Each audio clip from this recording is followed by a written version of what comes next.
पत्रकार दोस्तों का मैं खुशामदीद कहता हूँ और काफ़ी अर्से के बाद आज आप लोगों के रूबरू होने का मौका मिला, क्योंकि मैं भी कोविड का शिकार हो चुका हूँ और अभी 8 दिन पहले वापस आए। तो आप लोग जिस जोखिम के साथ रिपोर्टिंग कर रहे हैं, भगवान अल्लाह ताला आपकी हिफाजत करे। सबसे बड़ी आज जो प्रेस कॉन्फ्रेंस का मकसद है वो जिस तरीके से ऐसा लगता है कि सरकार इस दिल्ली के हर व्यक्ति ऐसा समझने लगे कि उसमें असल सच आवाज नहीं निकाल पा। आज जो दिल्ली की हालत है, क्योंकि इसी शहर को जिस तरीके से शीला जी की क़यादत में कांग्रेस की सरकार ने 15 साल सींचा और इसके प्रमाण हमको देने की जरूरत नहीं, आज लोग खुद ही उसको याद करें। सबसे पहले तो जो आज डीटीसी की हालत, केजरीवाल जी ने नारे और किस तरीके से लोगों की भावनाओं से खेले।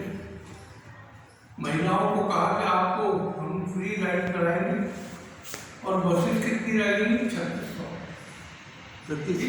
जबकि सुप्रीम कोर्ट ने कहा था कि 11,000 बसेस की आवश्यकता है। जब हमने सरकार छोड़ी थी 2013 के अंदर, तो 5,223 बसेस दिल्ली के अंदर चलती थी और हम जो बसेस लेकर आए थे वो तकरीबन कोई 2,000 से ज़्यादा बसेस हम लेकर आए, नई बसेस 200 बसेस। उसके अलावा 1200 बसेस जो थी वो क्लस्टर बसेस थी जो हमारे जाने के बाद ना तो क्लस्टर बसेस के ऊपर इन्होंने कोई प्रतिबंध लगाया कि आपको इतनी बसें लानी थी तो मिला, और जो डीटीसी में बसें लानी थी वो कोई नई बस आज तक नहीं। उसका कारण घोर भ्रष्टाचार है। अरविंद केजरीवाल जी जो ईमानदारी के नारे दे देकर और लोगों को भावुक करते हैं, ये केवल और केवल भ्रष्टाचार का शिकार हुई है बसें, जो आज तक एक बस ऐड हुई है पिछले साल। हर साल आप बयान देखते हैं कि अभी हम नई बसें लेकर आने वाले हैं, अभी हम इतनी बसें लेकर आएंगे, क्यों नहीं आए? जबकि टेंडर हो गए, टेंडर होने के बाद आपके पास बसें नहीं आ रही, तो कारण क्या है? और मुझे लगता है कि अब चूंकि आजकल भारतीय जनता पार्टी से बहुत दोस्ती अरविंद केजरीवाल जी की हो गई और जिस तरीके से भ्रष्टाचार की केसेस की इंक्वायरी चल रही थी, अब वो ठंडी हो गई है। मेरे ख्याल से 14 जब कंप्लीट होगा शायद 400-500 बसें देता है, जो मुझे लगता है।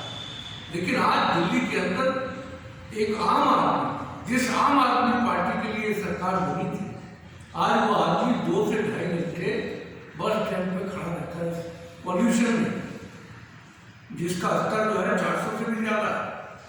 वो वेट करता रहता है। वो हमारी बहनें माताएं जिनको ये जितना समाया था कि फ्री बस में जाओगे, उनको बस ही नहीं मिलती। दिल्ली सरकार से मांग करते हैं कि आप दिल्ली के लोगों के ऊपर रहम करें। आज मेट्रो का किराया भरने के बाद आपने बड़े लंबे चौड़े नारे दिए, लेकिन क्या किराया कम कर पाया? क्या आपने कोई सब्सिडी दी उनको? अब बहुत सारे लोग मेट्रो से भी सफर इसलिए करते हैं, वो महंगा।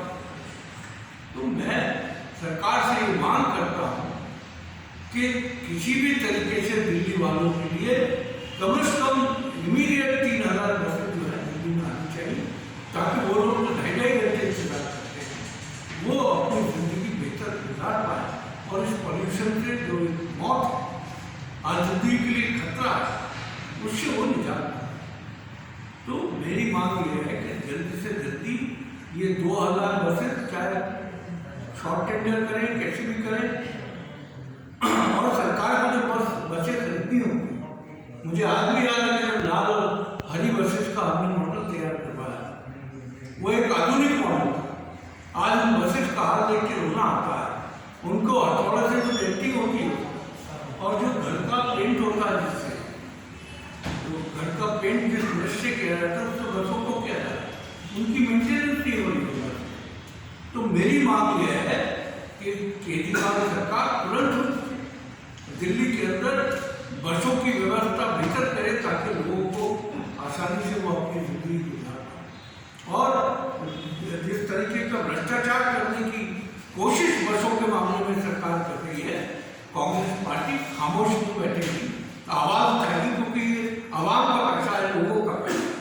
तो केजरीवाल जी को तो लगता है जो दिल्ली सरकार में पैसा उनकी निजी दौलत जैसे चाहेंगे उसको उड़ाएंगे। तो मेरा मांग ये है कि 3000 बसें तुरंत टेंडर करके उनको वापस लेकर आए। दूसरा जो एक बहुत अहम पहलू है वो है पॉल्यूशन का। आपको याद होगा पिछले 6-7 महीने से राजनीति पॉल्यूशन पे हो रही है, करोड़ों करोड़ों रुपए के इख्तियार दिए जाते हैं, वॉलंटियर्स को 2-2 हजार रुपए रोज के देके सड़कों पर उठा दिया जाता है, लेकिन पॉल्यूशन लेवल आज भी 466। अगर आप अभी देखें तो पॉल्यूशन का लेवल 466। आज लोग इस कोविड की बीमारी के साथ पॉल्यूशन जो है उनके फेफड़ों के लिए है। और मैं समझता हूँ कि जो पॉल्यूशन का लेवल है उसको सरकार की कोई नजर नहीं, गूंगी बहरी सरकार इस चीज का एहसास नहीं कर रही कि किस तरीके से छोटे छोटे बच्चे आज जिस दौर से गुजर रहे हैं, जिस तकलीफ से गुजर रहे हैं, उन्हें इस बात का अंदाजा नहीं है।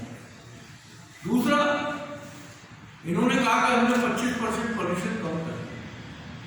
अरे 450 पॉल्यूशन लेवल जा रहा है, आपने क्या कदम उठाया?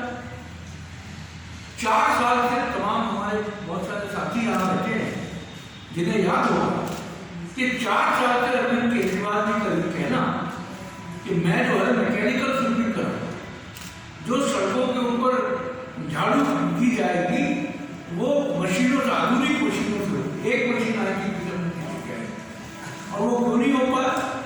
उसका कारण ये है कि जब सड़कों में गड्ढे हैं और गड्ढों में धूल है, वो धूल जो PM 2.5 और PM 10 है, तो किस तरीके से मशीन का, तो इस तरीके के झुंझुने देते हुए आज 7 साल हो गए।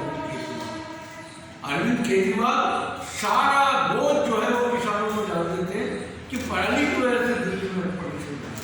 पराली केवल 22 से 25 दिन जो है पराली देती थी, आज 0 है पराली का। अगर आप डेटा, क्योंकि आप सब बहुत ही सीनियर पत्रकार यहाँ करते हैं, आप अच्छे से जानते हैं, अगर आप डेटा आप निकालें तो आपको पता चलेगा पराली से 1% भी पॉल्यूशन नहीं है। पॉल्यूशन हो रहा है व्हीकुलर ट्रैफिक, गाड़ियों से, और जो सड़कों पे धूल अटकी पड़ी है, जो मलबे के ढेर है, जब गाड़ियाँ चलती हैं और वो धूल उड़ती है, वो सबसे बड़ा कारण है दिल्ली के पॉल्यूशन का। आज पूरे हिंदुस्तान में कोई एक जगह बता दें जहाँ पर 466 और 475 एयर क्वालिटी लेवल है, आज सांस नहीं लिया जा रहा है। और केजरीवाल जी के इश्तेहार बहुत तेजी से चलते हैं। केजरीवाल जी ये दिल्ली के लोगों की आंखों में धूल झोंकना बंद करें, और जिस दिन ये दिल्ली के लोग अब उनकी बर्दाश्त से बाहर हो जाएगा तो आपको घर से नहीं निकलने देंगे। घर में, वैसे तो आप घर में रहते हो, कोविड के इतने मामला हो गए आप घर से नहीं निकले, आप केवल और केवल नाटक करने के लिए अस्पतालों की बात करें। आज कोविड के लिए ये पॉल्यूशन जो है वो है। और मैं समझता हूँ कि सरकार इस मामले में जितना लिपापोती करने की कोशिश कर रही है और जिस तरीके से हर चीज को खत्म करने की कोशिश कर रही है, और बड़ी एक हैरतअंगेज बात मैं आज आपको शेयर करना चाहता हूँ। वॉशिंगटन यूनिवर्सिटी ने एक स्टडी किया पॉल्यूशन को लेकर, और सरकार ने बड़ा ढोल पीटा कि हमने वॉशिंगटन यूनिवर्सिटी के साथ हम एक सर्वे कर रहे हैं दिल्ली के लिए, जहाँ पर हम रियल टाइम डेटा जो है लोगों को बताएंगे और लोगों को ये भी बताएंगे कि पॉल्यूशन जो है उसके कारण है। वो रिपोर्ट आएगा, 2 महीने हो गए, गोपाल राय जी ने कहा कि जब रिपोर्ट आ गई है हम उसके लिए कमेटी बनाएंगे। आज तक 2 महीने गुजर जाने के बाद वो रिपोर्ट कहाँ घुसी हुई है? केजरीवाल जी उस रिपोर्ट को निकालिए और बताइए दिल्ली के लोगों को कि असली दोषी कौन है। आप बार बार लोगों के ऊपर सरों पर इल्जाम बनते हो, आपको क्या करना है आपने आज तक नहीं किया। बच्चों को फेफड़े दिखाने आपको आते हैं कि काले फेफड़े दिल्ली के और गुलाबी हिमाचल के करोड़ों रुपए के इख्तियार दे दिया, लेकिन उन फेफड़ों को बचाने के लिए क्या स्टेप आपने लिए केजरीवाल जी, खुदा के वास्ते ये स्टेप बताते हैं ताकि लोगों को जानकारी। लेकिन आज जिस तरीके से लोग जो बच्चे हैं जो अस्थमा पेशेंट हैं वो दोनों मौत मर रहे हैं, कोविड से भी मर रहे हैं, इससे भी मर रहे हैं। आपको ये नहीं पता आपके दिल्ली के अंदर कोविड के लिए आपने क्या कहा, आप होती है बयान, फिर आप ब्लेम गेम शुरू करते हो कि केंद्र से हम मांग करते हैं, क्योंकि आजकल तो केंद्र और दिल्ली सरकार की बड़ी दोस्ती हो गई। अमित शाह जी का डर खत्म हो गया, तो दोनों मिलकर बैठे। तो ये तमाम चीजें जो है दिल्ली के लोग बेबहन नहीं है। आज जिस तरीके से पूरे देश के अंदर सब कुछ हो रहा है, मैं समझता हूँ कि केजरीवाल जी को इन तमाम चीजों से सबक लेना चाहिए और दिल्ली के लोगों को बेवकूफ बनाना बंद करें। आज दिल्ली एक ऐसे मोड़ पे खड़ी है जहाँ हजारों लोग अपनी जान गवा गए और उसका कारण कोई इंतजाम ना होना, कुछ पता ना होना। हर चीज में आप ब्लेम कर दो कि हरियाणा से लोग आ रहे हैं और उत्तर प्रदेश से लोग आ रहे हैं। अरे हिंदुस्तान के लोग हैं, हिंदुस्तान के लोग क्या वीजा लेके घूमेंगे? अगर कोई किसी की कोविड की परेशानी है तो उसको यहाँ आना होगा और दिल्ली आके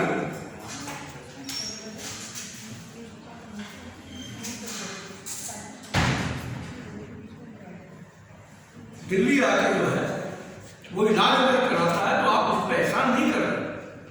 वो इस देश का हिंदुस्तानी है जिसका इलाज कराना आपको। हमारे टाइम में भी हमारे सरकार से हमने दिल्ली के अंदर 18 नए अस्पताल यही LNJP और यही GB पंत हॉस्पिटल के अंदर किस तरीके की सुविधाएं हैं, लेकिन आज सिवाय ब्लेम के आप कोई काम नहीं। एनवायरमेंट के नाम पर सरकार ने तकरीबन कोई 883 करोड़ रुपए 883 करोड़ शहर को लगाया गया और उसमें से केवल 1.6% 1.6% खर्चा हुआ था। ये गंभीरता दिखाता है कि केजरीवाल को और अरविंद केजरीवाल का दिल्ली वालों के लिए कंसर्न क्या है। मैं समझता हूँ कि दिल्ली के लोग प्रजातंत्र में फैसला करते हैं, लेकिन आज वो याद करते हैं उस सरकार को जो शीला दीक्षित जैसी मुख्यमंत्री थी और दिल्ली के लोगों के लिए जो राहत का काम। मैं सिविल सप्लाई मिनिस्टर, आप सब अच्छे से जानते हैं कि केरोसिन फ्री करना दिल्ली एक बड़ा चैलेंज था, क्योंकि एक माफिया है केरोसिन का। हमने फैसला किया शीला जी और हमने मिलकर कि हम दिल्ली के झुग्गी झोपड़ी गरीब लोगों को इस माफिया से निजात दिलाएंगे और हमने BPL कार्ड होल्डर्स को जो आज मोदी जी उज्ज्वला योजना की बात करते थे, ये उज्ज्वला योजना हमने आज से तकरीबन कोई 12 साल पहले दिल्ली की ली थी। केरोसिन परमानेंट खत्म कर दिया क्योंकि एक माफिया था। लेकिन आज अरविंद केजरीवाल ईमानदारी की बात करके केवल और केवल माफिया के साथ हाथ मिलाए, उन्हें कोई लेना देना नहीं किसका फेफड़ा खराब हो जाए, किसका काला हो जाए, किसका नीला हो जाए, कौन होता है। आज आप देखिए दिल्ली के अंदर पिछले 10 दिनों में 100 से ज्यादा जाने मिल जाए। उसका कारण कोविड तो है, लेकिन कोविड के साथ जो बड़ा कारण है वो कारण है पॉल्यूशन। जो आज दिल्ली का जो एयर क्वालिटी लेवल गिरा है, मैं समझता हूँ कि वो एक बड़ा गंभीर इशू है और मैं आप सबसे यही दरखास्त करूँगा, आप लोग भी एक जिम्मेदार नागरिक भी हैं और एक पत्रकार भी हैं, कि ये काम हम सबको देखें। आज हम सबको ही लड़ाई है और मैं समझता हूँ कि ये दोनों इशू जो थे बहुत इम्पोर्टेंट थे और इसके लिए मैंने और प्रदेश कांग्रेस कमेटी में आपको रिश्वत दी। आप सब लोग आए, बहुत बहुत शुक्रिया। बहुत ये 883 करोड़ केंद्रीय शेष है या दिल्ली सरकार का? 883 करोड़ जो आपने बताया शेष, 883 करोड़ रुपए शेष एनवायरमेंट। तभी केंद्र सरकार का नहीं, दिल्ली सरकार का। खर्च कितने हुए? फिर आप मुझे बताइए, ऑडियो में आपने क्या बताया? और ये जो पैसा आपने लिया इसको खर्च कहाँ किया एनवायरमेंट खत्म करने? ये तो अरविंद केजरीवाल अपना चेहरा चमकाने के लिए इख्तियार देते हैं। अरविंद केजरीवाल को इससे कुछ नहीं लेना कि कितने लोग मरे। ये बेहिस सरकार है जिसके अंदर इंसानियत नाम को नहीं है, केवल अल्पालों के अंदर वो अपने आप को एक अच्छा इंसान बनाने की कोशिश करें। तो दिल्ली के लोग बहुत समझदार लोग हैं, आने वाले वक्त में इनका भी फैसला दिल्ली के लोग करेंगे। और मैं समझता हूँ कि हम सब की नागरिक होने के नाते भी, एक पॉलिटिकल वर्कर होने के नाते भी, और आपको पत्रकारिता ये हम सब की जिम्मेदारी होती है कि हम लोग इस लड़ाई को एक साथ रखते हैं। आप सब लोग यहाँ बहुत बहुत अरुण भाई ये बताएं कि ये आपको क्या लगता है, दिल्ली सरकार निकम्मी है, झूठ बोलती है, या एडमिनिस्ट्रेशन कानून नहीं? ये कोई रॉकेट साइंस नहीं है कि आपको टेंडर बुलाना है, 6 साल हो गए अभी तक बस नहीं है। या पोल्यूशन के बारे में what is your analysis as somebody who has experience of administration, where do you see where? and Kejriwal के बारे में IIT का तो एक माला जाप होता ही रहता है। unfortunate part is Arvind Kejriwal, he is a big hoax. He wants people to live in illusion. वो चाहता है कि हर इंसान दिल्ली को ख्वाबों में जीने, क्योंकि ख्वाबों में जीते जीते मुख्यमंत्री बना दिया दिल्ली को। आज अगर आप गंभीरता से 7 साल से ये 4 साल से वो कह रहे हैं मैकेनिकल स्विमिंग कराएं। मैकेनिकल स्विमिंग कैसे संभव है? सड़क में गड्ढे हैं और आपकी गाड़ी नहीं चल पा रही है। How can you do mechanical swimming? आप छिड़काव नहीं कराएंगे। उसी जो मैकेनिकल स्विमिंग मशीन है उसमें ये प्रोविजन भी है कि आप पानी का छिड़काव भी करें। पानी के छिड़काव से तो उसको PM 2.5 जो है वो बहुत हद तक रिड्यूस हो सकता है। आज तक कुछ नहीं हुआ। जब बहुत ज़्यादा पॉल्यूशन की मार पड़ी दिवाली के आसपास, तो 2 गाड़ियाँ, एक नई दिल्ली में और एक VIP इलाकों में वो पानी फेंकती हुई दिखाई। मुझे आप बताइए, आप इतने बेहिस कैसे हो सकते हैं? दिल्ली के लोग जिन्होंने आपको इतनी एब्सोल्यूट मेजॉरिटी में जिताया, या तो आप उनकी संजीदगी थी कि चलो अरविंद केजरीवाल आएंगे कुछ काम करेंगे, आप उनका आज मजाक हो रहा है। आज ये तो हालत दिल्ली की करती है। आज ऐसा लगता है कि आपको पावर इसलिए दी गई थी कि आप दिल्ली वालों को बैठकर मजाक करो। आप ये कहोगे हॉस्पिटल में जा रहा है क्यों जा रहा है?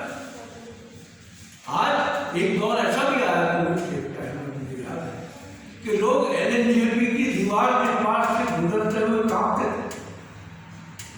पेशेंट के जो रिश्तेदार थे वो LNJP से 1.5 किलोमीटर दूर है। तो अरविंद केजरीवाल हमारा सिवाय लोग धोखेबाज है जिसने दिल्ली के लोगों को केवल नारे दिए और इश्तिहार के जरिए हर चीज को बैलेंस करने की कोशिश की। तो मैं आगे भी जो इशूज है प्रदेश कांग्रेस कमेटी इनको उठाएगी और मैं एक बार फिर आपका बहुत बहुत थैंक यू।